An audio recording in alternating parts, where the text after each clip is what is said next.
प्रेम अगर सच्चा हो तो देर भले लगे, पर भगवान उसे जरूर सुनते हैं। गोकुल में एक सुंदर मोर रहता था जो श्री कृष्ण का परम भक्त था। वह दिन रात एक ही इच्छा रखता था, बस एक बार अपने सांवरे के चरणों का स्पर्श मिले। उसने एक युक्ति सोची और हर दिन श्री कृष्ण के द्वार पर जाकर बैठ जाता। जब भी श्री कृष्ण बाहर निकलते वह अपनी मधुर आवाज में गाता, मेरा कोई ना सहारा बिना तेरे, गोपाल सांवरिया मेरे। दिन बीतते गए, सप्ताह बीत गए, महीनों का समय निकल गया, यहाँ तक कि एक पूरा वर्ष बीत गया, पर कृष्ण ने कभी उस मोर की ओर ध्यान नहीं दिया। एक दिन निराश होकर मोर की आंखों से आंसू झरने लगे।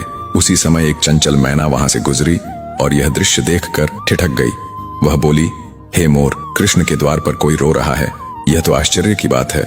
जब उसने मोर से कारण पूछा तो मोर ने दुखी स्वर में कहा, 1 साल से इस छलिए को रिंझा रहा हूं, पर इसने आज तक मुझे पानी तक नहीं दिया।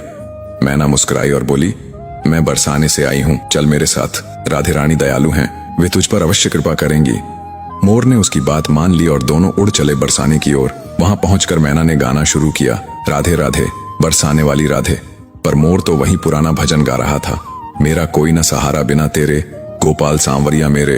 राधा रानी ने जब यह सुना तो स्वयं बाहर आई, मोर को गले लगाया और पूछा, कहां से आया रे तू? मोर ने भावुक होकर कहा, राधे माँ, आज विश्वास हो गया कि आप सचमुच करुणामयी हैं। मैं तो 1 वर्ष से आपके कृष्ण के द्वार पर गा रहा था, पर उन्होंने कभी मेरी सुध नहीं ली। ये सुनकर राधा मुस्कुराई और बोली, मेरा कान्हा ऐसे नहीं है, तू एक बार फिर जा, पर इस बार मेरे नाम का जाप कर। मोर ने सिर झुकाया और लौट आया। अब वह द्वार पर बैठकर गाने लगा, जय राधे राधे, जय राधे राधे।